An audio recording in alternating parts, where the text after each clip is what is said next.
As we head into the second half of 2024, we need to ask the question, where are we with AI? Is the sky about to tumble? Is the bubble about to burst? Or are we at the dawn of a whole new bunch of new bubbles? We're going to sort it all out with the AI-heavy tech news of the week on this episode of Today in Tech.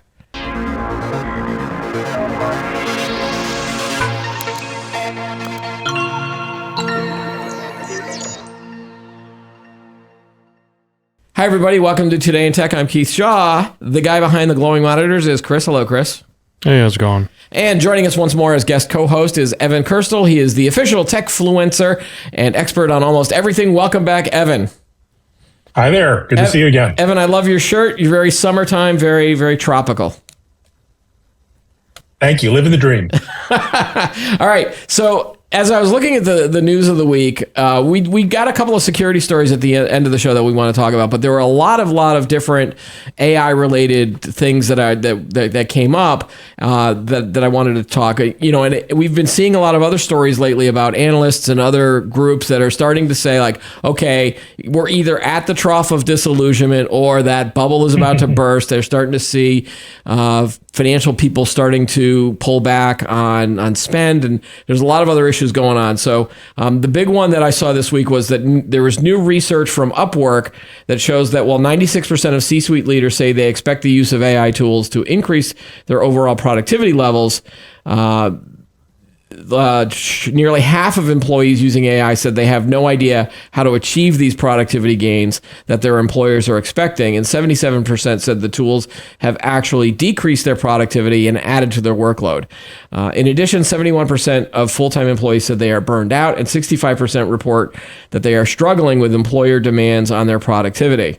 And so you have this situation where all of the leaders of a lot of these companies are going, oh, well, I'm going to be cynical for a second. We're going to cut your staff. We're going to do all these layoffs, but then we're going to bring in AI to basically help all of the employees who are left. And the employees who are left are like, they look at this stuff and they go, this is nonsense, or this is too hard, or it doesn't really do anything.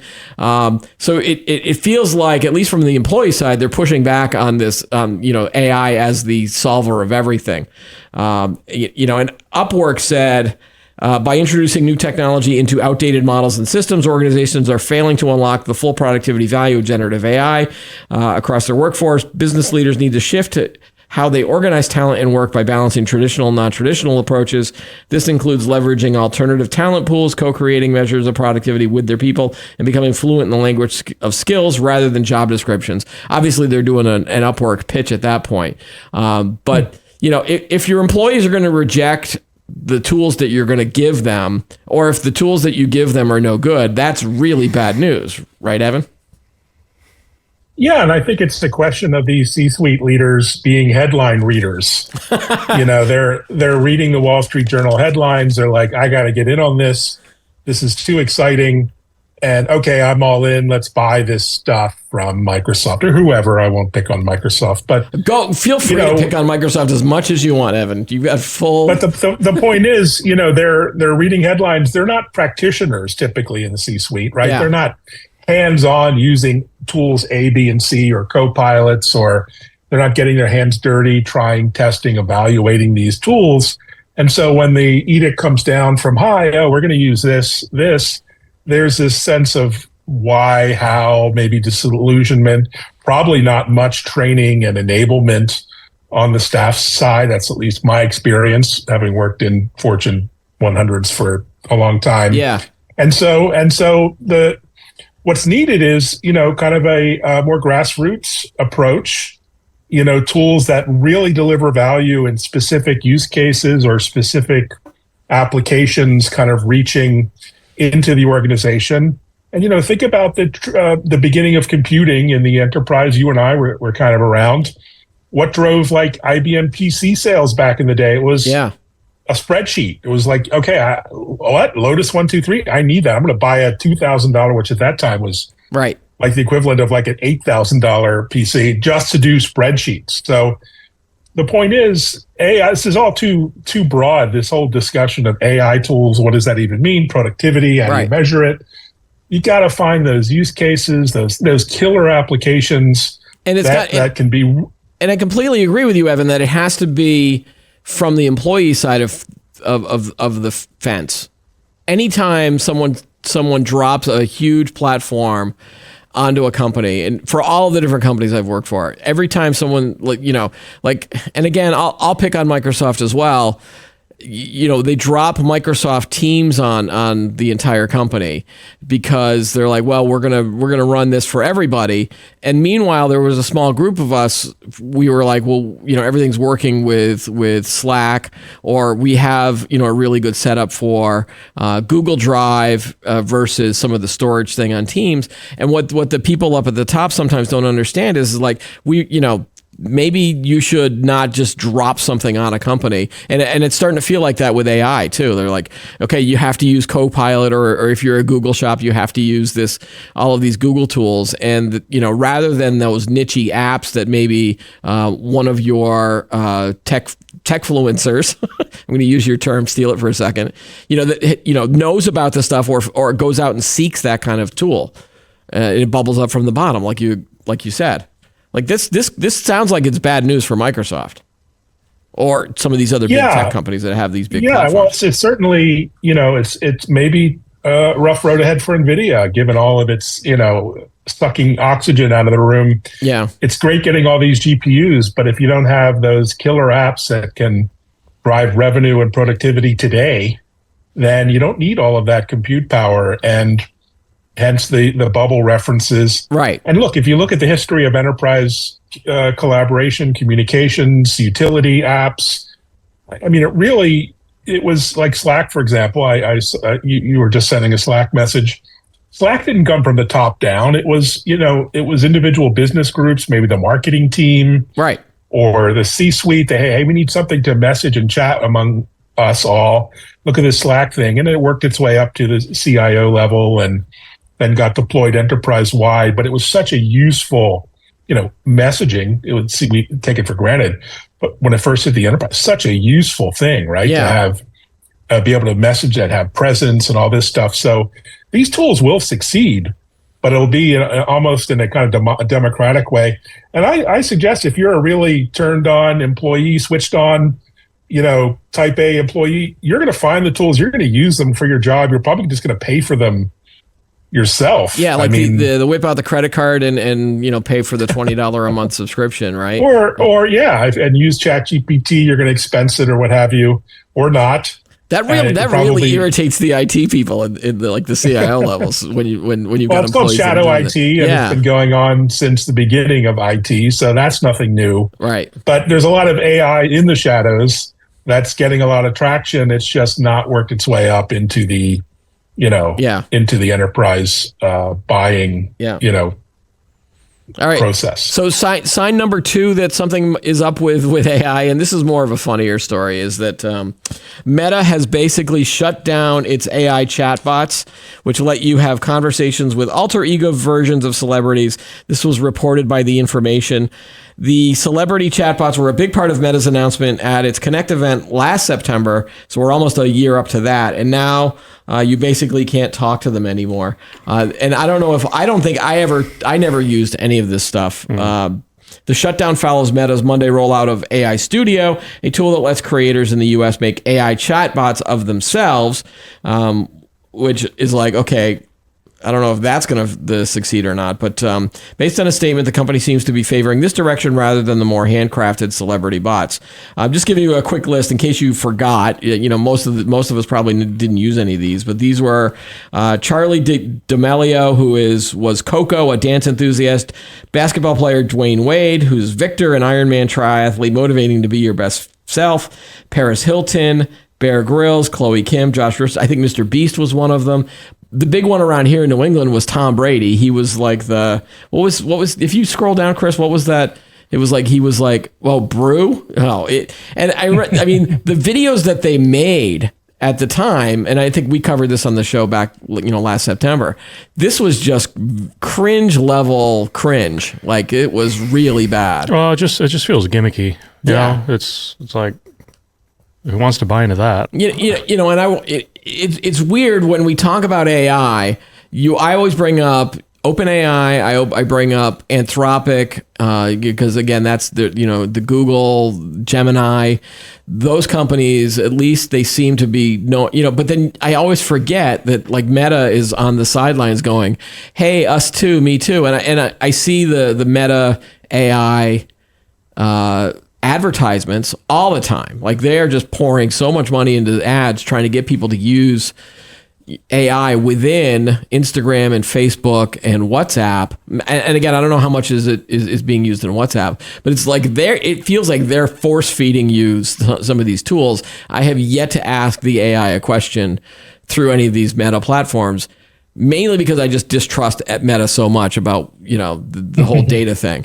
So, I mean, Evan, is this another sign that that the AI enthusiasm is waning if you've got them pulling the plug? And the other staggering thing is the amount of money that was paid to a lot of these celebrities.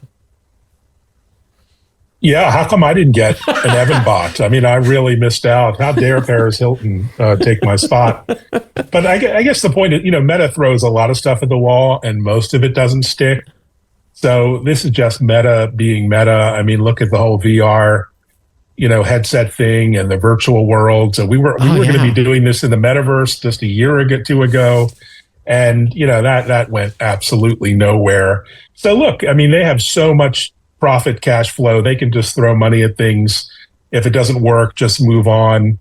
But, the core idea of having an AI chatbot built around a persona of some kind, really compelling, really interesting, it'll find its niche in some other area. And but Meta will move on to the next fad and throw money at that. Well, Evan, it looks like this AI studio thing will allow people, creators, and celebrities to create their own AI.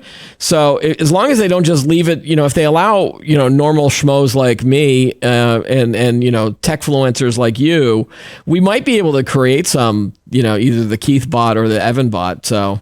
Although I think I'm probably going to go I spent all that time creating my avatar in the metaverse, and now where is it? What's it doing? So now I have to start all over again. Come on, give me a break. And it has to look like you, and it can't look like you can't just be a dog or a rabbit, probably either. Meta's got more issues with me, I think, just because of the distrust of what they're doing with my data, and the Facebook stuff and the Instagram stuff, addicting my kids on their phones. Anyway, good for them, and I'm glad that Tom Brady got more money, I guess. All right, so I'm going to go back to a business story now to kind of get us back on the serious front. There was a Gartner report. Gartner Research said this week that there are lots of hurdles leading to a lot of AI pilots that are being abandoned. Although 9% of companies are now leveraging Gen AI to just transform their business models and create new opportunities, nearly a third of those projects will be abandoned by the end of next year, largely due to poor data quality, inadequate risk controls, escalating costs, or unclear business value, according to a new Gartner survey of 822 corporate leaders and board directors. So 1 out of 3, 33% of these projects are basically being abandoned. That's a huge red flag, I think, for a lot of companies. And that's the numbers that I was looking for. Every time we think that that they're heading towards that trough of disillusionment or the bubble bursting, and according to the report, AI deployments have costs that range from $5 million to $20 million. By 2028, more than half the enterprise that have built LLMs from scratch will abandon them due to costs, complexity, and technical debt in their deployments, according to Gartner. Like, this is huge, right?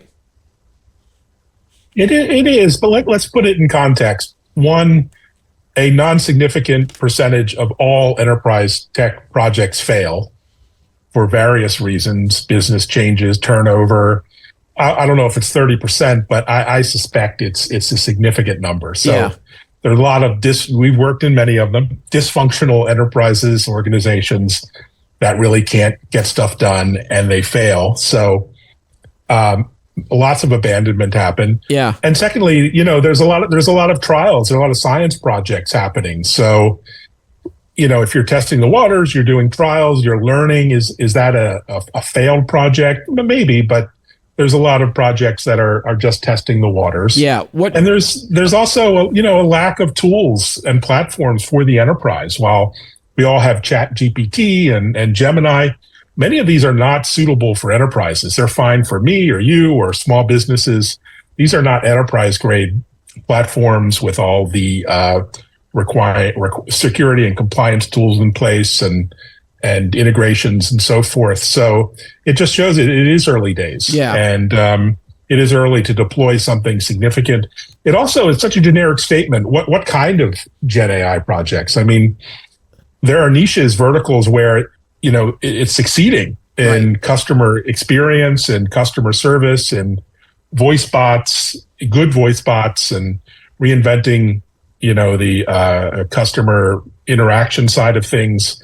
And there are some amazing success stories. So again, blanket statements, very generic statements, I think miss the big picture. Right. What concerns me from this type of stat is that from everybody that we've been interviewing on the show here, Tech Talk or on the Tech Talk channel and Today in Tech, when we've been talking to the experts, it felt like I would always ask them, like, where are we in the state of generative AI? And, are we in this still early phase? And a lot of people are saying, yeah, we're in the early stages and we're doing the low hanging fruit. We're going to grab all of the stuff that's easy. So that's why you're seeing chatbots. And that's why you're seeing, a lot of those smaller little projects. And so those might be the areas that you were discussing that are the successes.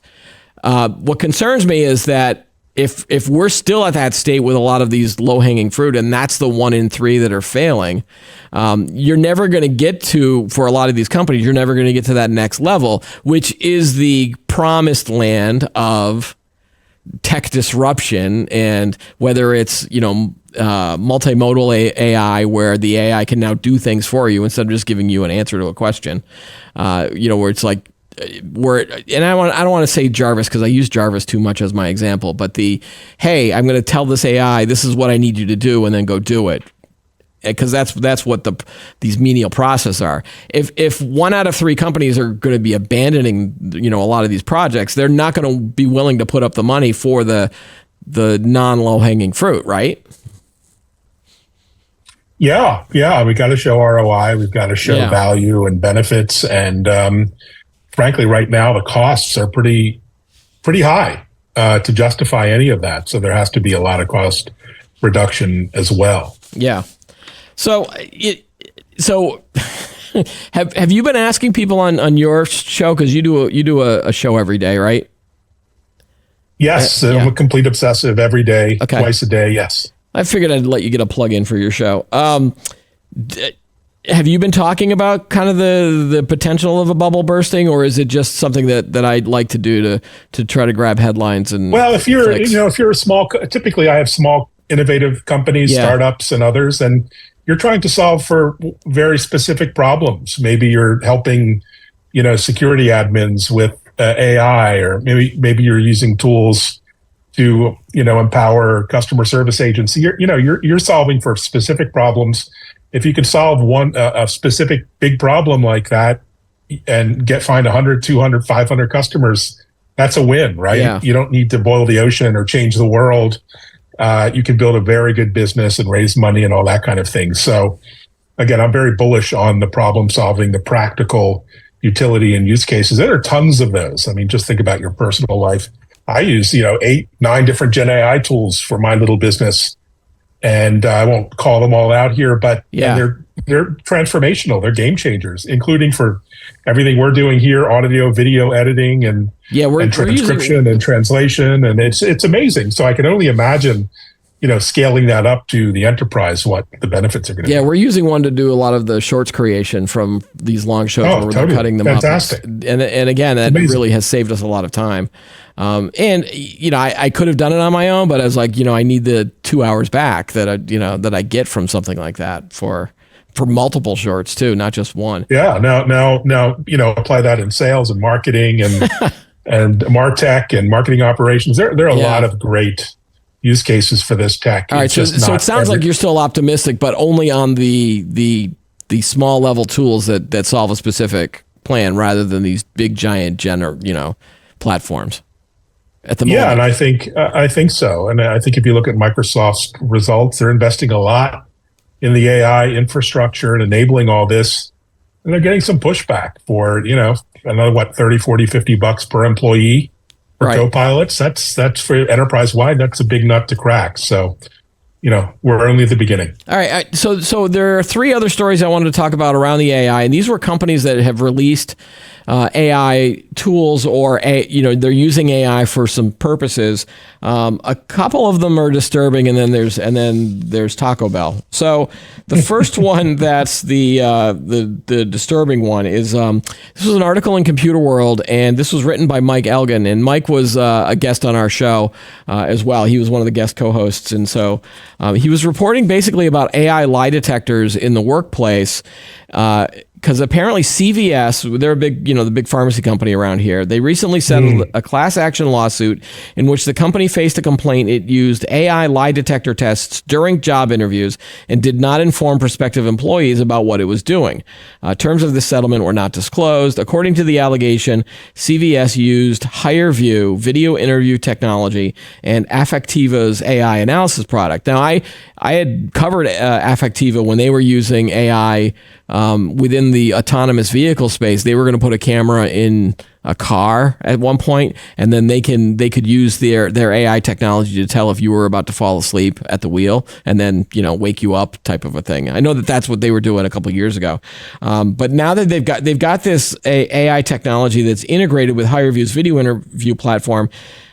Basically to track and interpret various facial expressions such as smiles, surprise, contempt, disgust, and smirks. This analysis contributed to generating a quote employability score for each candidate, which included assessments of traits like conscientiousness and responsibility and an innate sense of integrity and honor, according to the lawsuit, which then claimed that software amounted to a lie detector. Mike goes on for other examples, and basically it's a big story. So go check it out on Computer World. This is a little concerning because I don't think anybody. Well, again, looking for a job, you're going to be trying to be on your best behavior if you're being interviewed. But you should obviously be told if they're using software to analyze whether you roll your eyes or smirk or things like that. If they use that during my employee performance review or while I was watching one of those town hall meetings, I'd be in trouble. I'd be out the door. It sounds very dystopian. Yeah. What is it? The Minority Report. Tom Cruise is trying to escape, the police, and he has to change his eyes because all the cameras in the city are reading everybody's eyes, like their identity. Yeah. Right. Yep. Man, that sounds pretty dystopian. Yeah. I'm gonna drop a bombshell here, Chris. I've never seen Minority Report, and I know it's one of, my God! I know it's one of my secret shames. I really need to go watch it. I've seen a lot of references to and know about the plot somewhat, but I've never sat down and. That's it. We're ending the podcast right now. That's it. That's a wrap. All right, Evan, you got anything to add on this lie detector thing? I mean, Well, you want to see dystopia, live or work in China, and you'll find out. I was gonna say because I think they're already implementing that stuff in the city. Oh, every aspect of AI and measurement and monitoring in the workplace, outside, in public, at home, it's already in place. So you don't need to read 1984. It's already there. In our world, the sad secret is in the workplace. I mean, one of the hottest techs is employee surveillance, and your employer will know everything you're doing and clicking and sharing and writing about, sometimes for good, sometimes for bad reasons, but there's nothing illegal about that because you're an at-will employee. And so if you're not comfortable with that, and I think a lot of us probably aren't, I work for myself, there are probably a lot of Gen Zers who are like, hey, I'm not dealing with this sort of thing.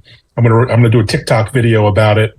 This is the world of work these days, and it applies not just to white collar jobs like ours, but blue collar jobs. I mean, if you're an Amazon driver, you have a camera there. Every aspect of your work life, from when you get in the van to when you leave, is being monitored and your route is measured and your productivity, or if you're in the warehouse, your productivity is being monitored. I mean, this is just, Cory Doctorow calls it the chickenization of work. Chicken farmers, every aspect of the farm is measured now with technology and spec'd and scoped. So if you're a chicken farmer, every aspect of your job is now scrutinized.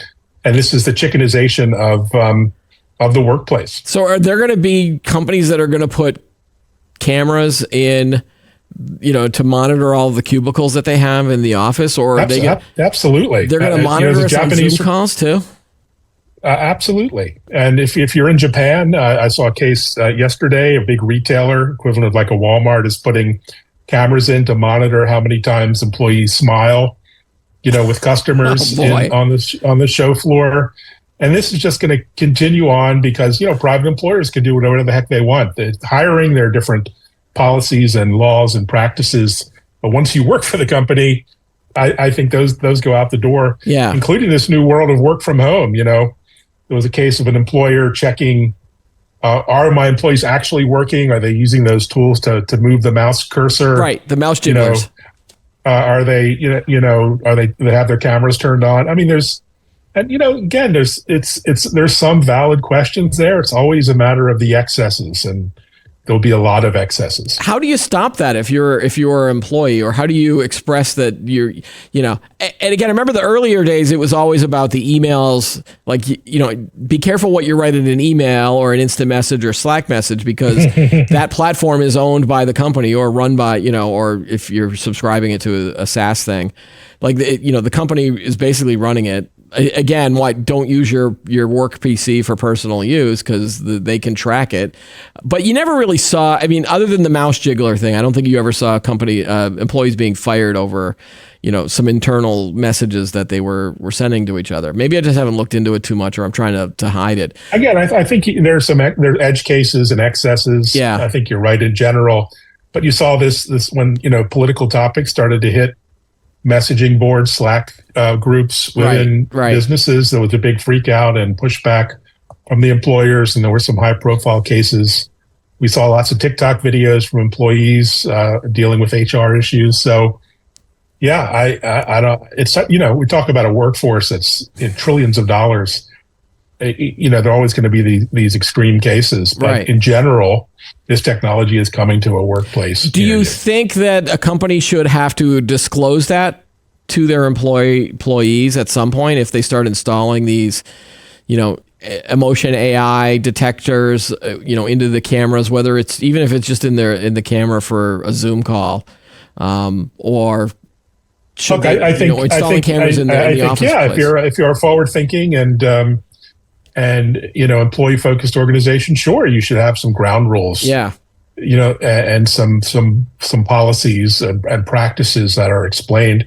And, I remember getting that there'd be policies and employee handbooks and that kind of thing. Seems like they need to rewrite the handbooks these days for AI.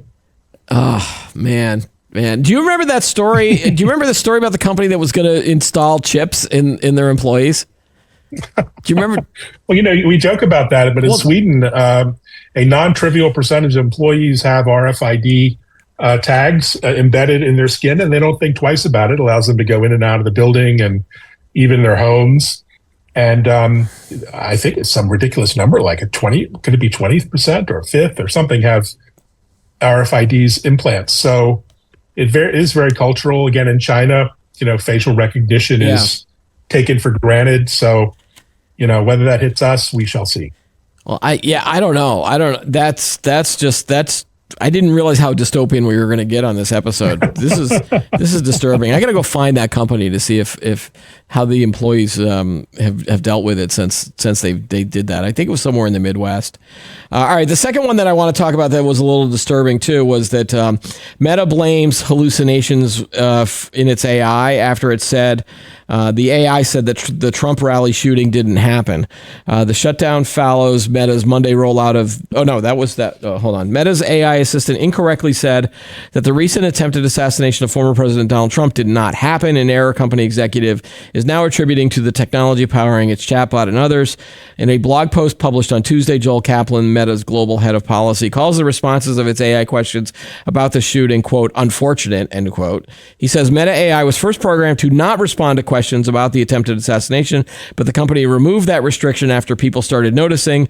He also acknowledges that in a small number of cases, Meta AI continued to provide incorrect answers, including sometimes asserting that the event didn't happen, which we are quickly working to address.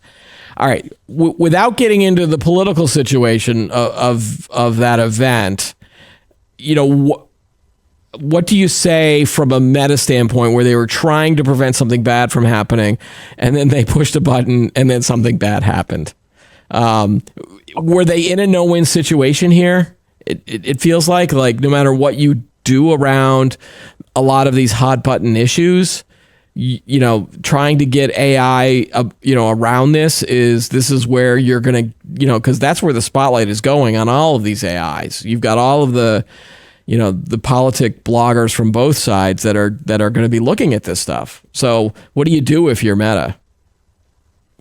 Well, you realize that AI hallucinates. Yeah. And you don't use it for certain use cases, instances like news. And that's why in the enterprise, there's a hesitancy to use AI because it hallucinates. You don't want your chatbot making up, you know, stuff with customers. And so, you know, until you solve or put guardrails on these hallucinations, it's going to be a problem. Like, weren't they trying to put the guardrails on, and that annoyed and pissed off people as well? You can't keep all the people happy all the time, yeah, right? You can't keep people happy at all. It's just, that's the new version. But I think for certain things like news reporting, it's a real problem. Other areas, you know, hallucinating makes the creative process makes it kind of fun and interesting in some examples, but you know, everyone recognizes this is a problem. It seems like they shot themselves in the foot. Yeah, and I think we're in those situations where I don't think a regular user is going to be kind of going right to an AI to start asking them a question about a news event or something like that. I think most of the attempts are to try to trick it or to try to get it to hallucinate. It reminds me of those people that were when they were testing autonomous cars, they would just stand in front of the car to see what happens at a crosswalk. Yeah. You know, not like jumping in front of one that's moving, but just kind of, you know, humans being, jerks. And so this is a version of that, but with software and AI. I think if you are legitimately looking for something from a news perspective or information perspective, you're going to give it more leeway. But this is kind of like our next story about CrowdStrike. If you're going to roll something out, test it. You know, test the software. Don't test it on the general public or your customers. Right. You know, I don't understand how they couldn't have tested this for 100 or 1,000 different questions, measured the results. I mean, this is just bad practice to roll some piece of software out without any sort of assurance that these things wouldn't happen. All right, we're going to get to the CrowdStrike stuff. I got one more AI story, and then we'll get into some of the security stuff that's going on. Yum Brands, and they are the ones that own Taco Bell, are expanding voice AI technology to hundreds of Taco Bell U.S. drive-thru locations in 2024, with a future vision to bring the technology to its drive-thrus around the world. So I guess they were piloting this technology. The rollout of voice AI technology in Taco Bell, currently in more than 100 Taco Bell U.S. drive-thrus across 13 states, is designed to enhance back-of-house operations for team members and elevate the order experience for consumers. Benefits include easing task load for team members, improving order accuracy, providing a consistent, friendly experience, and reducing wait times while driving profitable growth for Taco Bell. So the reason that I brought this up is that a few weeks ago, McDonald's abandoned its AI efforts that it was working with IBM. So at least maybe the company that Taco Bell chose to do it made them happy enough to continue to expand this. And I was looking in research for this story, I went to the internet. I went to YouTube to see if there were, influencer videos that people had put up, making fun of the voice AI. And I didn't find any. I just found people that had experienced it and it got the order right, and it didn't look like the AI was screwing up. Do you think? I think the bigger issue is do you really need it? Is it really going to speed up the time it takes to get Taco Bell? I think the longer you have to wait for Taco Bell, the better, because then you might just drive out of. You should have a waiting period, like buying guns. You have to. You have to wait 48 hours to get your order. Most of the time when you're going to Taco Bell, and again, I know, most of the time you go to Taco Bell, it's because you're in a different state of mind. Taco Bell is great when you think about Taco Bell. Taco Bell is not great after you've had Taco Bell. That's, I guess. So, but well, maybe this could be an upside. I order 5 tacos. It gives me 500. Look, this is great. Or it gives you 3 and says, "Yeah, you don't need this much Taco Bell. We know what's going to happen afterwards." That's another side. Look, this is a case of technologists like us or others saying, "Well, this voice AI is 99.5% accurate. We're going to roll this out." Well, when people are ordering, 4 million orders a day, that's like 100,000 people getting the wrong order, and those 100,000, there's 100 who are on TikTok and generate hilarious, sad videos that gives them terrible PR, and so it's always the edge cases. These companies need to try to look at having humans in the loop. I don't know if McDonald's did this or not, but if the voice AI wasn't accurate, a human could look at the order and correct it or process it, or maybe some. Listen in on misunderstood orders, and it may be they're trying to move too fast to just replacing the order takers and employees, which I suspect they're trying to do. Right, and it's not like the human order takers are 100% either. Like if every time I went to a drive-through, I got the order that I wanted. I'd have $1 billion nickels. No, I'd have 2 nickels or 1 nickel. I think that's the joke. Or, my son is a little bit of a picky eater. So when he goes to McDonald's, he only likes the plain hamburgers. He doesn't like the onions. He doesn't like, all of that stuff. And I can't, every time we'd go, I order plain hamburger. It shows up on the receipt. And then what do I get when I get home? I get a complete hamburger. And you're like, so for a while I was banning going to the drive-thru because they've messed up so many orders so many times. The technology itself might include accuracy on the order, but then you're still relying on the accuracy of the person making the thing and filling the order and getting it through. Right. But a wrong order doesn't go viral. Right. On TikTok or YouTube, and it doesn't get the attention. So I think that's what blew up the McDonald's project, was just all the bad negative brand attention just they were inaccurate getting from the voice AI technology itself. All right, I've got one drive-through story I need to tell you because I've been saving this for a long, long, long time. I worked at Burger King in high school, and so I was working the front cashier counter one day, and this guy comes in and he's holding a small fry, or he's holding his bag, and he comes in and he goes, "I need to speak to the manager." And so I could tell. I was like, okay, so I grabbed the manager, and the manager comes up, and the guy goes, "I went through the drive-through and I ordered, some so-and-so and so-and-so, and I got back and you did not get, you shorted me an order. I did not get my small fries." So the manager just turns around, goes to the fry station, picks up a small fry and basically tries to hand it to the guy. The guy takes the small fries, slams it down on the ground like it's a slam dunk, like a basketball move, and just like, "That's not what I wanted." Like and then he just storms out of the restaurant. But I was always impressed by the ability of this manager to basically was like, "Well, sorry, here's your," that guy just drove home for 20 minutes. I don't know why the guy came back rather than just kind of like having it as a slow burn, but that's nothing good happens in fast food restaurants. I always find the worst crimes and most heinous interactions all seem to be. And that's why you see, I'm sorry, those viral videos of the people that are trying to attack other people through the drive-through window. Yeah.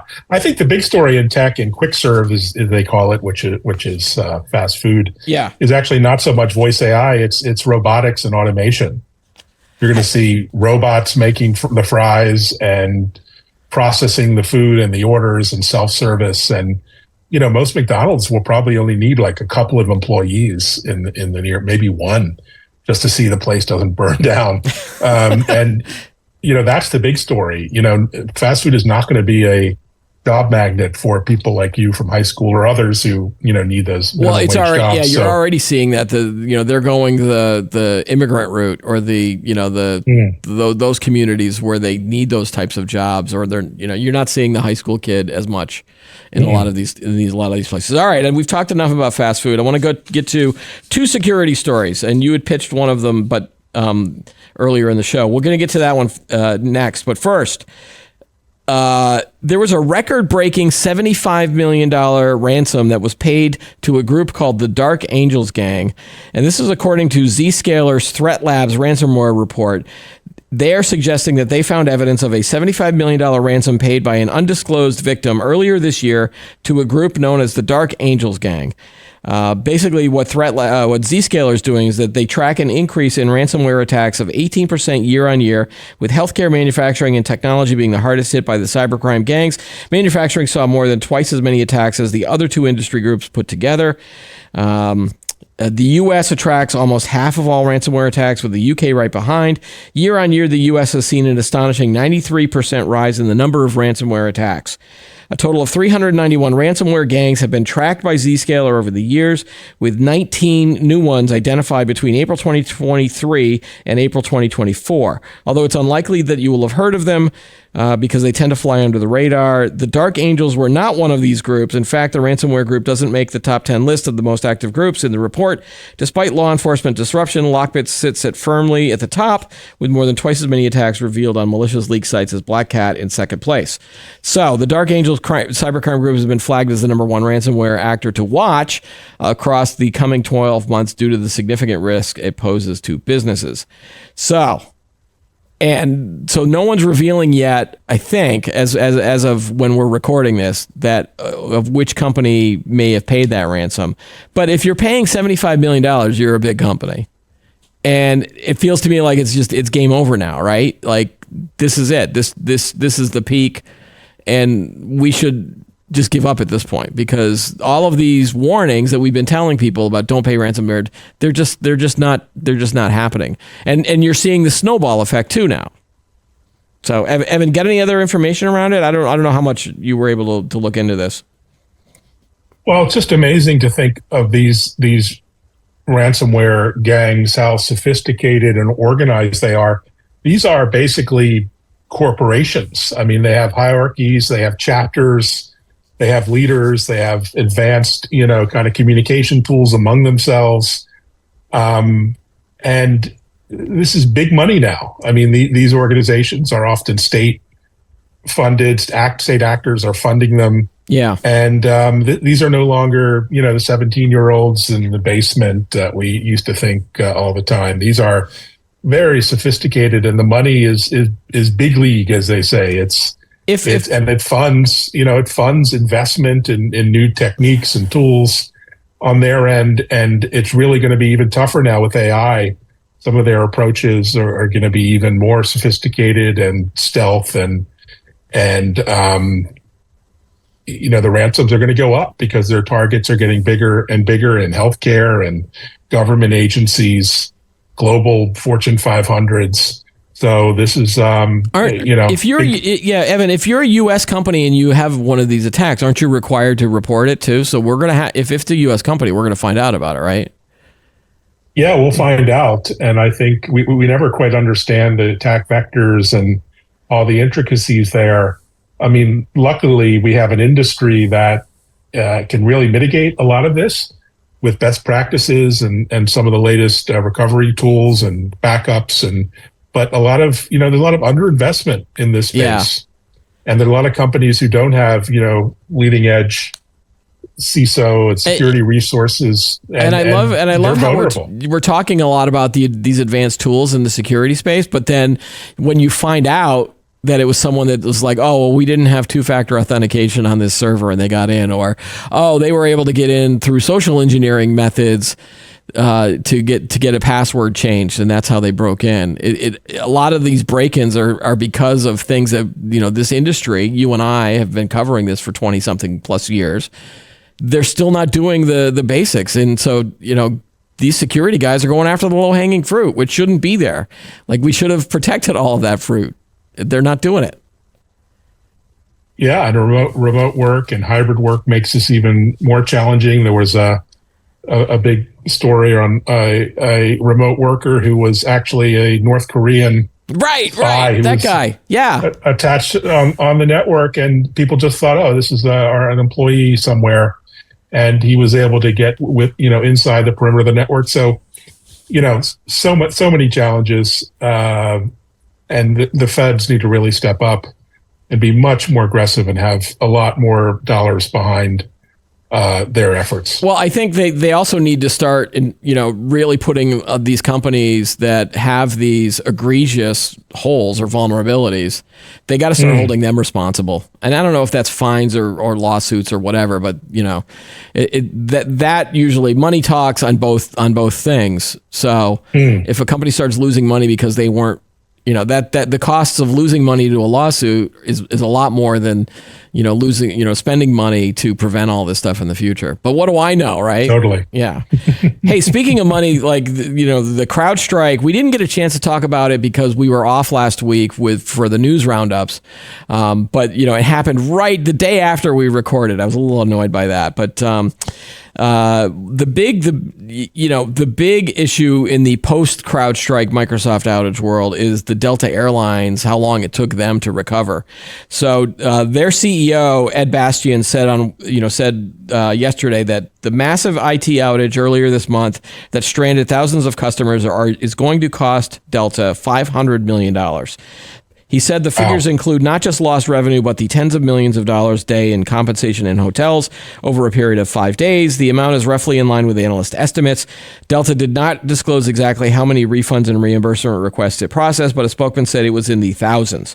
The airline canceled over 5,000 flights, more than it had in all of 2019 in the wake of the outage through July 25th, which was sparked by a botched CrowdStrike software update and took thousands of Microsoft systems around the world offline. Bastian said the company had to manually reset 40,000 servers. Ooh. So there's also talk of a lawsuit. A lawsuit has not been filed yet. CrowdStrike shares plunged to its lowest levels after, the report came out that Delta was going to seek damages from them. And that's not even including could this end up being a class action suit by a lot of different companies? A lot of people might be looking for money, right? Exactly. Yeah. Well, damages. Like this Delta CEO said, they lost millions and millions of dollars. Yeah. What do you do? So what the other interesting, and Evan, I want to get your thoughts on this in a second. The big thing for me as well was I did see a lot of stories that not defending CrowdStrike, because obviously you don't roll out something like this without testing first. That was the first big takeaway. But there were a lot of people that were still saying, like, listen, CrowdStrike is a great software package platform for what it was, for what it does, and that they needed it on top of their Microsoft platforms because the stuff that Microsoft was doing was not working. So they were trying to say, like, maybe I think is like they're hoping that they don't go out of business because that technology, other than the failure to test, is so good. And Evan, are you hearing that as well, or are those little outlier opinions? Like, and then other no, I think there are a lot of opinions. One of which is that we're too reliant on too few vendors for resilience, reliability. And it's going to change a lot of business practices, including at Microsoft, where, they provide kernel access to CrowdStrike and others, trusted partners. And you notice that Mac endpoints didn't go down. My Apple says, no way are you getting access to the kernel on your Mac. Yeah. They've never allowed that sort of thing. So there's going to be a lot of rethinking about reliability and resilience, diversity of vendors and suppliers, and a rethinking of that whole supply chain, because this clearly, can't happen again. And it could have been much worse if it were a real cyber attack, or it happened in a different way. It could have been truly even more dramatic. So lots of rethinking of architectures. And, the key is just, diversity, resilience in this age, not putting all of your eggs in any basket. Even big tech, like a Microsoft, can have these unbelievable issues happen to them. Do we let Delta off the hook at all for their response to the recovery efforts, when you've had other airlines that were able to get quickly back up online quicker, and a lot of other companies did not take, was it 5 days? 5+ days, or is it just the nature of the airline industry? But you saw other airlines that weren't affected, or as much, right? It's almost like disaster recovery when there's a hurricane. I mean, you need a playbook, and you need to have teams ready to go in. I mean, no one has IT people on the bench anymore waiting to go and reboot servers, and even on-site IT that doesn't exist anymore. There's no IT guys around. It's all centrally managed or in the cloud. So when you actually then have to send people physically to a kiosk and reboot it from a USB and or go to have them climb a ladder. You saw those pictures climbing up on a ladder to reboot a monitor or something. I mean, we thought those days were behind us, right? Everything is centralized and managed and pushed out from the cloud. So I think there's going to be a lot of people rethinking those playbooks and lessons learned. Well, the other thing that I thought as a talking point too on this was, could the response and the recovery effort, the length of time that it took for a lot of companies to recover, be a result of the fact that they are either a hybrid remote work company now, whereas if this was pre-pandemic and you had everybody in the office on that day, this happened on a Friday, and as we know, most people on the Fridays aren't even working. It's also in the summer, and I think summer Fridays you'd be happy. I mean, generally, no one works on a Friday. Point? Yeah. If this had happened on a Tuesday afternoon before the pandemic, when everyone was in the office, the recovery effort would have been quicker, because you would have had the IT guys or girls. I just use guys as you'd have the IT help desk people going out, boom, boom, boom, cube to cube to cube to cube. Whereas now, you couldn't even, if your machine was bricked, you had to use your phone to try to find out what to do. There was all of these systems, and this is just on the desktop workplace side.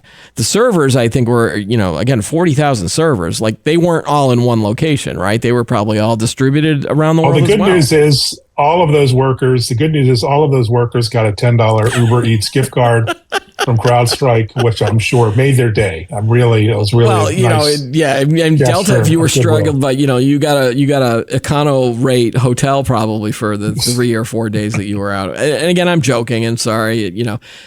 But what was this remote work thing? Was it possible, or is it just it's remote work, and it's the new world of work. Yeah. I mean, we don't have IP staff. I mean, this is partly automation, partly you can do more. You're a sysadmin, you can control your entire network from a desk. We don't have that hands-on approach. The guy or gal who came to fix your printer. If your printer is effed up, you're on the hook to fix it yourself, and that's a lot of the world of IT these days. And everyone's doing more with less, understaffed, or at least optimized for least cost. And so when these things happen, it's a real problem. So do you think if something like this happens again not with CrowdStrike, obviously, I hope not, but with another company where you get a lot of outages, will there have been any lessons learned from an IT recovery standpoint that could be applied?